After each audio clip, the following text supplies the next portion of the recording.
Hi, guys. Welcome back to another special episode of The People's Duchess. Thank you so much for joining me. Today, we're talking all about Tiara Gate. No, not Tiara Gate, diamonds. But we are talking tiaras too. Your girl loves a nice sparkler. I have been obsessed with the Burke's snowstorm earrings. I went out and bought immediately after seeing Megan wear them with that gray boat neck Roland Martin dress. Worth every penny. I get tons of compliments on them. Those are like the first purchase I'd ever made based on what is essentially celebrity UGC. You're watching it on Instagram and TikTok where they're showing you the products they use, they're telling you how they use it. All of that is user generated content. So if you're a very beautiful model or actor, of course, people are naturally going to look at you and like what you have on, even if you look a mess. I've seen some things, but if you're a certain look or if you have a certain joie de vie about you, something that people are just very drawn to, you can pull anything off. It's only ugly until Rihanna says it's not, right? Even Beyonce, who y'all know I love down, has never influenced me to buy Ivy Park or House of Darion or Tiffany or Chanel. She's such an OG influencer since like the TIG days, since her days on Suits, without Chat GPT, without anything, just on her own, put some stuff together, had some software that was really good, or she had maybe a really great full stack team, or even did it herself. I wouldn't be surprised if she was programming things and putting the website together and everything else because, hello, as MySpace kids, we were coding.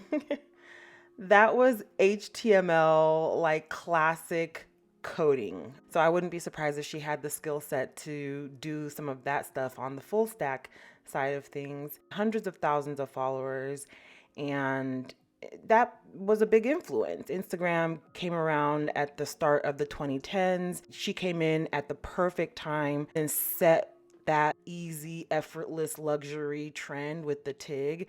Very groundbreaking in its interviews and other things that she did on there.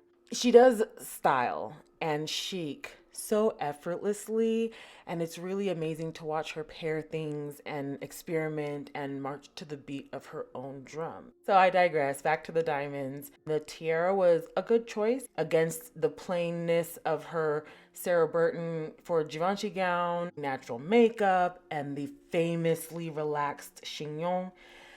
But I dislike that they stepped in. You guys were dragging, deliberately dragging.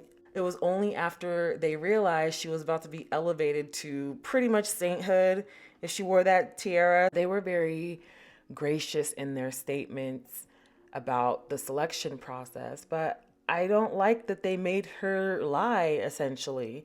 That was not a great selection process. They made it exceptionally difficult, deliberately so.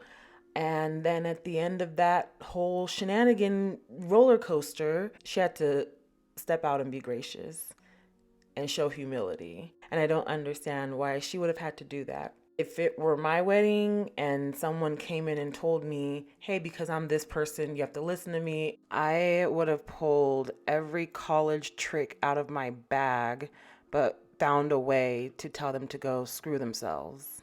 Respectfully, of course. Ugh, it oversteps in so many different ways. You're not even like the mother-in-law. You're literally some random lady with a horrible haircut. Much respect to the grandma-in-law and her job, but whose wedding is it anyway? But that's neither here nor there. All right, so on May 19th, 2018, the Queen Mary's Van Gogh made its modern debut at Meghan's wedding at St. Charles Palace. The gasp collectively let out by the world when Meghan stepped out of that car and we got that first look. Expected Swarovski crystals, diamonds, pearls, lace, and what we got was refined, elegant, simple, done extremely well. The simplicity of that paired with the complexity of the tiara and her veil, it was just a wonderful look top down. Other than this tiara moment, she was not in these types of jewels, even as a successful multimillionaire. When you saw her on the red carpet, when you saw her in suits, which she wore her own jewelry in, it was always this very delicate Burke's, Cartier, a lot of eco-friendly brands like Catbird, Jennifer Meyer, and Xand. Really complements her style. So Megan's a big fan of these very delicate stacks, very thin ring stacks, thin bracelet stacks. The most we've ever seen her do on a day-to-day was that Pippa small jewelry stack, the ring stack and the bracelet and the earrings that she wore to Eugenie's wedding. I was shocked a bit. The rings were incredible. I feel like she was really tapping into a very urban, very polished look. Ring stacks like that remind me of hood aunties, grandmas who wore rings on every finger, and it's so beautiful. Okay, girl, we see you. Yeah, I mean, I was very pleasantly surprised, but I've never seen her in like huge pieces. The largest piece I've ever seen her in is Diana's aquamarine ring that she wore for her wedding reception. She wore it in the Oceania tour, I think to Tonga, if I'm not mistaken. The white gown was one of my favorite gowns of that entire tour. I think one of my favorite gowns to date. She also wore it to the Ripple of Hope Awards. But if you notice during that same event, she was wearing these very delicate, barely there Carolina Herrera drop earrings. Really pretty, so subtle, even against the backdrop of no other jewelry except the drop earrings. It was so subtle, I didn't even notice it that night. I was too busy gagging on the dress. She's not a really big, chunky jewelry type girly. The only other time we've seen her in large pieces is during their Oceania tour, their stop in Fiji, where Megan donned that beautiful royal blue Safia gown with those borrowed earrings that were a setup. Obviously, that was a setup. Moving on. And I think the goal was just, okay, you're not going to wear a tiara, but here you go. Here are these earrings that were pieces of a tiara at some point or something like that. So the tiara itself was just absolutely beautiful. I love the geometric design that was very unique looking to me. Even outside, it looked amazing. I'm really hoping to see it on exhibition at some point. It started first at Windsor Castle and then at the Palace of Holyrood House in Edinburgh. The latter exhibition closed in 2019 and has been back in the vaults ever since. Yeah, and the story of how she even ended up in this bandeau and the history of the bandeau is very interesting. Queen Mary's bandeau is actually called the lozenge bandeau, and it originates with Queen Elizabeth II's grandmother, Mary of Teck. Back in the day, she was Princess Victoria Mary of Teck, and she was engaged to marry Prince George, the Duke of York, in July of 1893. And the young princess was presented with an incredible cluster of jewels for the wedding. This included a petite diamond cluster brooch gifted to her from the people of Lincolnshire via the Earl of Brownlow, who was also a courtier at the time. So he served as like volunteer aide de camps to the queen, but basically a courtier. The Lincolnshire Chronicles, which was the newspaper of back in the day, published an article asking for the cooperation of noblemen, clergy, gentry, and other inhabitants of the county to raise money for a suitable wedding gift for their princess.